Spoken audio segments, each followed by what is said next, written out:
All right, so if you're struggling on a duck call, I'm going to help you with that. There's a few things we need to learn. We need to learn tongue position, air pressure, and how to make some noise, hold the call, put the call up to our mouth. So, like I said, if you're struggling, stick around. I'm going to help you with that. My name is Bobby Hayes. I own the Ducklander Call Company, and I teach this to a pile of people every year. So, like I said, if you're struggling, this will be a good one for you. So, the first video I did, I went over how a duck call actually works, like mechanically, went over the parts of the duck call. If you haven't watched that yet, I would do that. So this video is going to be about some fundamentals. So how to hold the call, how to put the call up to your mouth, and how to make air pressure kind of note. So we're going to start with what is air pressure and why am I telling you that word? So air pressure is what makes the call sound full or raspy, not grunting. You'll hear a lot of people when they call, they'll that is not what makes the call sound full or raspy. You do not grunt into a duck call. If I do it into the call, make a note into the call backwards, it's just good, clean, hot air. When I do that same thing forward,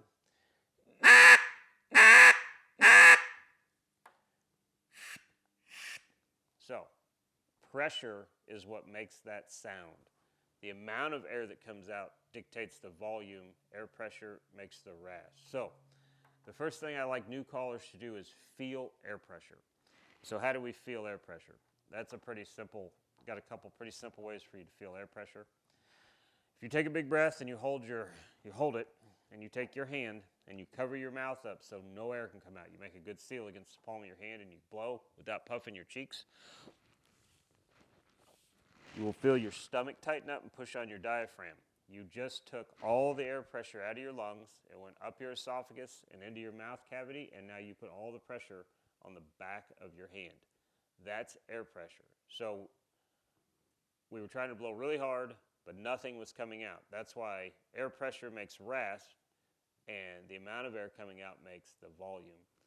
So another way to feel air pressure, this is super simple. If you plug the hole up, the exhaust hole up in the back of your call, and you do the same thing, big breath, you're going to just pressurize this chamber right here of the call. Like I said, don't puff your cheeks because then you're pressurizing your mouth and not the call. That's why we can't puff our cheeks when we call. So you can picture if you had a little needle on here and it said the air pressure, you would push and make that needle go up. So I just pressurized the chamber in that call. So if I were to release my finger, that reed would start vibrating at the right tone. So it should feel like that. You should feel this muscle working when you're calling. That's why whenever you see a good caller, they'll take a big breath and they usually raise their shoulders up and you can see some movement in their abdomen because they're getting all that pressure out of their lungs and they're putting it in the call. So that's air pressure. It's very critical. Now we need to know how to hold the call, put the call to our lips, and what to do with our tongue. So this little webbing on your hand right here, that is where the call is going to go. We're going to use one hand for a duck call, two hands on a goose, but one hand on a duck call. This little orb right here is going to go right against that skin. You should feel that checkering. We're going to wrap our hand around the call and make a C. We're not going to go wide open. We're not going to go closed. We just want this nice, let me get it in the camera for you, backwards. That nice C right there. We don't want to close anything off, and while we're learning, we're not going to do this. We're just holding the call in a nice C shape, nice opening right here.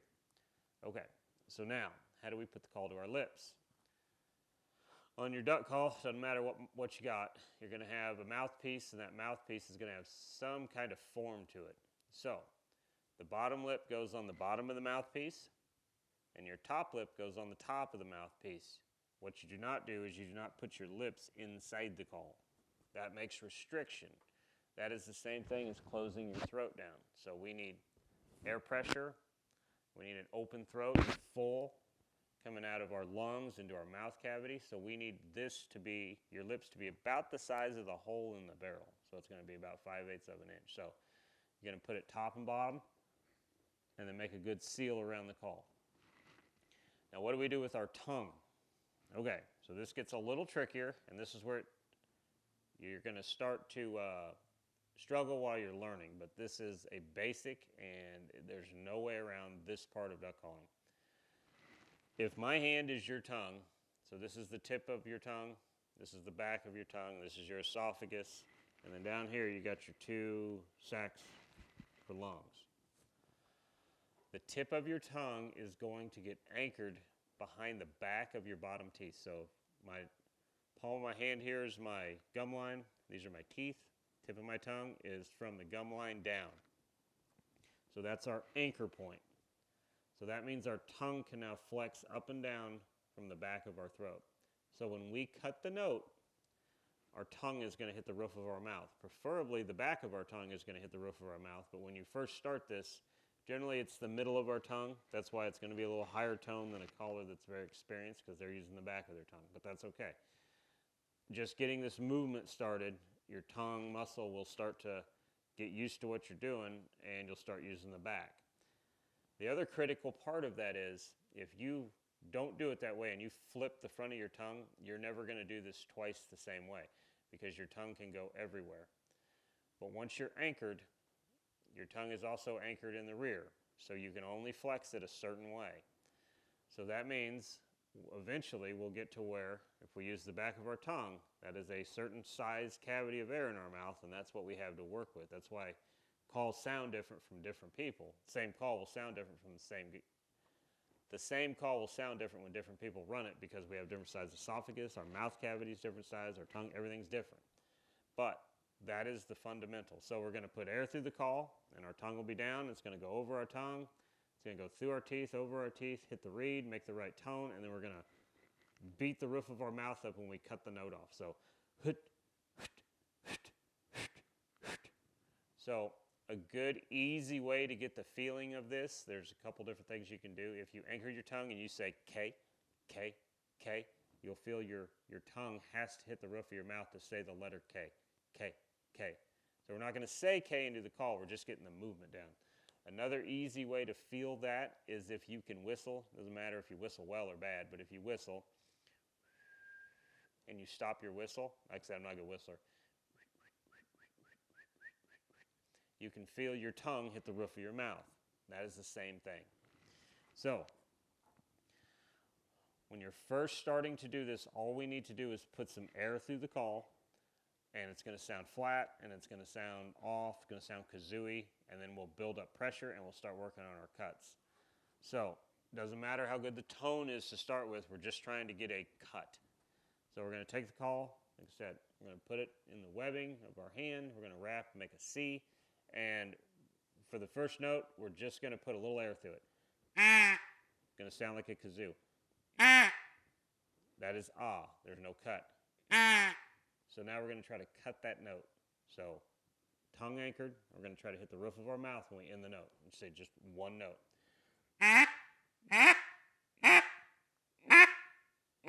It sounds a little better in there. So now we're going to gradually increase the air pressure going into the call. Not necessarily the volume, but it's probably going to get louder, because you're going to struggle with control when you first learn this. So we're just going to try to push a little more and a little more.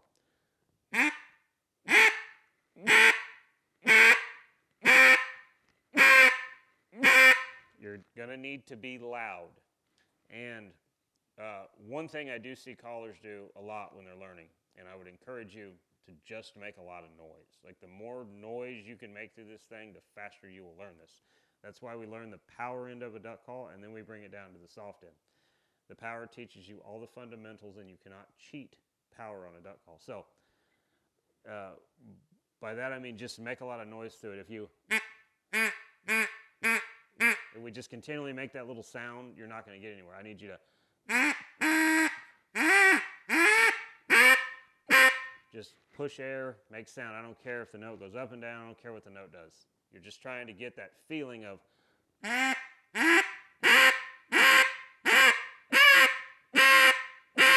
it's going to go high tone, it's going to squeal, it's going to do all kinds of bad things while you're learning. You're just looking for one glimmer of the right note and the right feeling. You will feel the rasp in your eardrums and inside your mouth cavity when you hit the right pressure, and you will feel the cut. Just like you, when you cough, you can feel that little cough feeling inside your mouth. That reed smacking, it's not a cough, but it's going to have a similar feeling. So what you're really trying to do when you're learning this is to get to one single quack, and not a quack, a quack, a quack, a quack. We just want quack, 1, 2, 3 seconds, quack, 1, 2, 3 seconds, quack. So